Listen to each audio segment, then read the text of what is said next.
আমি মাস্টার আবু সালেহ ভুঁইয়া, গ্রাম বাহেরগড়া, শাহসাহ মসজিদ সংলগ্ন ভুঁইয়াবাড়ি, 14 গ্রাম, কুমিল্লা।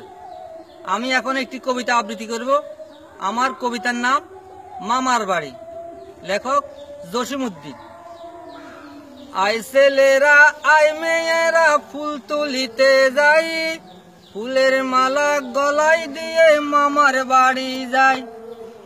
মামার বাড়ির পদ্ম পুকুরে গলায় গলায় জল, এপারে হতে ওপারে গিয়ে নাচে ঢেউয়ের দল। দিনের সেতায় ঘুমিয়ে থাকি লাল শালুকের ফুল, রাতের বেলায় চাঁদের সনে হেসে না পাই কুল। আম কাঁঠালের বনের ধারে মামার বাড়ির ঘর, আকাশ হতে জ্যোৎস্না কুসুমে জড়ে মাথার পর।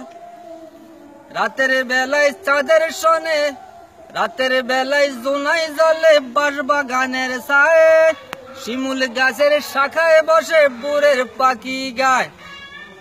কাদি বরা খেজুর গাছে ফাঁকা খেজুর দুলে, ছেলে মেয়েরা আই ছুটে আয় মামার দেশে চলে। কেমন আছে?